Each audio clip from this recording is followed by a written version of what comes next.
Yo koso o ashitare. Welcome back again. We've got another great, fantastic story here for you. This one's, like the previous ones, is actually about a sumo wrestler. And let's just get right into it. Once upon a time, by the way, the phrase once upon a time is a stock phrase in English, and I use it because in the Japanese, all of the stories start with the phrase ima wa mukashi, which literally means something to the effect of, as for the time now, long, long ago. So it's basically just saying that, a long, long time ago, which I translate here as once upon a time. So if you're wondering why I keep opening with that, it's not because I find it cute, it's because there's an actual reason behind it. This is how all of these stories start. So, once upon a time, ima wa mukashi, there was a sumo wrestler, again, sumo wrestler, by the name of Kisaichi no Munehira from the province of Suruga. And the notable thing about our guy, Munehira, this is how we're going to refer to him, Munehira, is that not only was he just a super strong guy, but he was also well known for being exceptionally skilled. Where a lot of his competitors focused on just brute raw strength, he actually was dexterous and skillful and understood how to manipulate his opponents to ensure victory. But because of his skill and his strength, because he was a strong guy, he was able to very quickly rise through the ranks of the sumo, beat pretty much everybody he ever fought, and soon found himself as number 2 in the whole country. Now at the time, the top spot was ruled by a guy from the province of Mikawa by the name of Tomo no Setayo. Now, this guy, he obviously was a really, really strong sumo wrestler himself. And he had been the top sumo wrestler for a long time, actually. Like, nobody had ever beaten him for a long, long time. Until our guy Munehira showed up and, using his exceptional skill, managed to defeat Setayo and take the number 1 spot for himself, putting Setayo down at number 2. Now, that is how the story opens, even though it's not actually that pertinent to the rest of the story. It is all just another fancy way of saying and showing that our guy Munehira was no pushover. He was a really strong guy. He was a really capable guy. He was awesome, right? But one spring day, Munehira was hanging out at home in the province of Suruga, and he was enjoying life. And one day he decided that he wanted to get him and his friends together, and he wanted to go on a little hunting expedition, because why not? Let's just kill some time and some innocent forest creatures. But he and his bros all grabbed some bows, they grabbed some arrows, and they headed off for a hunt. And it wasn't too awfully long before they found a deer scampering through the woods. And, they got close to it, and I don't know the details on how ancient Japanese huntsmen hunted, but Munehira was able to shoot an arrow at it, and he did hit it. He hit the target, but the thing with arrows is they don't necessarily instantly kill. So he hit this poor thing in the back, and then it kept running, which is actually pretty normal with bow hunting. A lot of times you'll hit your quarry, and then they'll run, and then you wait for them to either slow down or you just follow their trail until you can dispatch them. But this deer gets shot and immediately runs off because, obviously. And as a desperate method of escape, it actually runs to this bay that was nearby, this sea, this ocean water, this bay, and it hops right into the bay and it starts swimming to the far side, trying to get to this big mountainous regions over across this body of water. Now, when all of Munehira's bros, all of the men, got to the edge of this bay, they all kind of went, whoa, I didn't sign up for jumping into the salt water with who knows what swimming around in it. But Munehira, being just a man's man, didn't say a single word, just without a second thought, just dove right in and started swimming straight after this deer. He was not going to let it get away. This was his hunt. He was going to get it. It took him about 300 yards or so, like he was a good distance out in the water, but he did finally catch up to it, and he grabbed it by the hind legs and he slung it over his shoulders. I'm not entirely sure how he could swim with it slung over its shoulders. I don't know if it died at this point. The story doesn't mention it.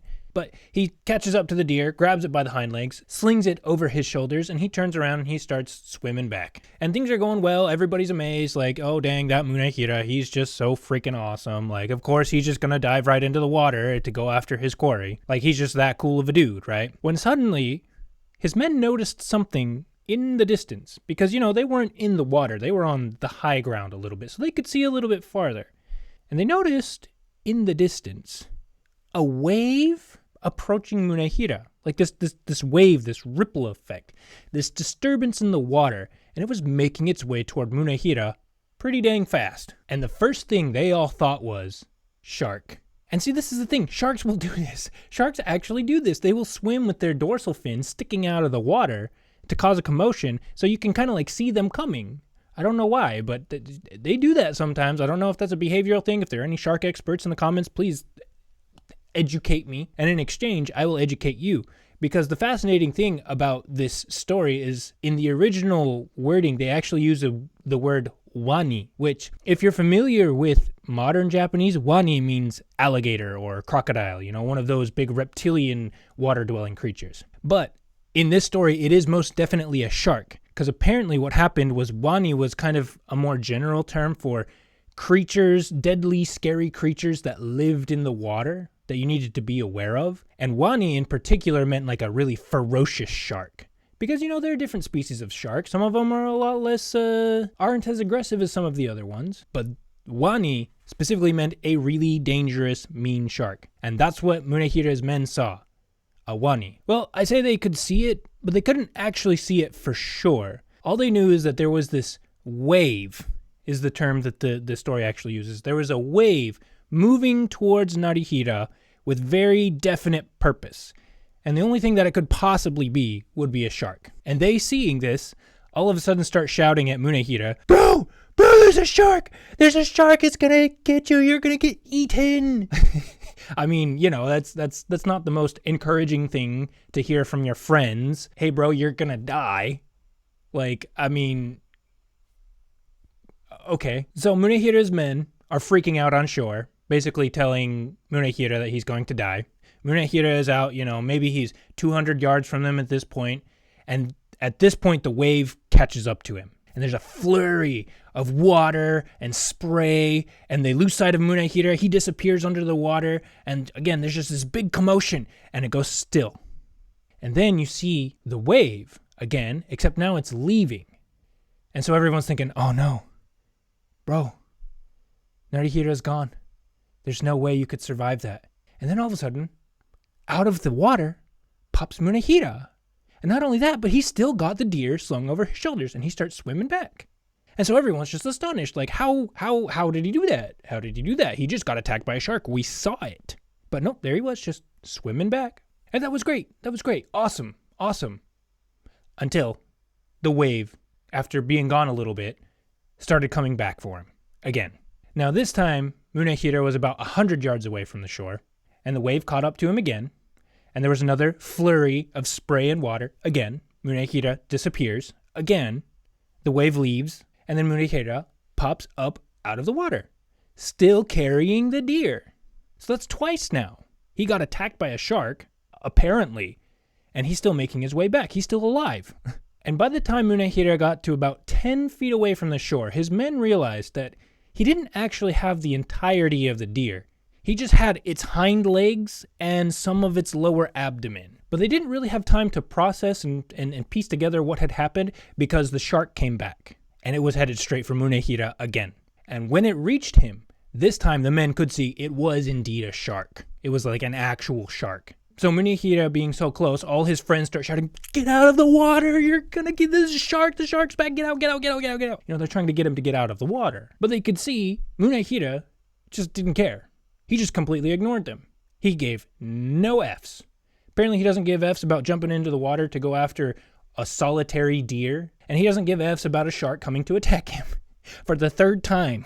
And when it reached Munehira, the story says that it opened its gaping maw, and its teeth were like swords, and its eyes shone with this sharp light. Like, that's the actual term that they use, is sharp, a sharp light, and teeth like swords. But just as it was about to clamp down on Munehira, he chucked the remaining buttocks area, the remaining hind quarters of this deer into the shark's mouth, which started chomping on it, right? Because now it's got something in its mouth. And now, because Munehira was close enough to shore, he grabbed it by the lower jaw. He grabbed it from underneath, because I don't understand how you grab the jaw, but he grabbed it from underneath, and releasing this powerful, primitive, hyper-masculine sumo war cry, he threw the shark out of the water. It went flying up into the air and came crashing down onto land. And it was still chomping on the hindquarters of this deer just going to town because, it's a mindless eating machine. This isn't like the sharks in Nemo. And seeing this,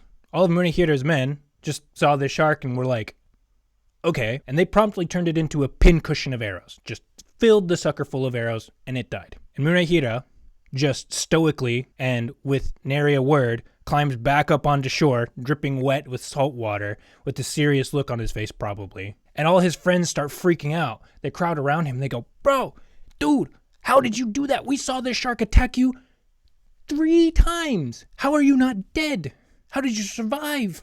And Munehira, being the absolute bastion of masculinity that he is, he just looked at them with a very serious face. And he told them, when sharks catch their prey, they don't eat it right then and there. What they do is they take some of their kill back to their lair and store it for later. And if there's anything remaining, they come back and they get more of it and take that back to their lair as well. So when the shark first came at me, I stuck out the deer's shoulder and head, and that's what the shark took back to its lair. The second time, I gave it the front legs and the abdomen.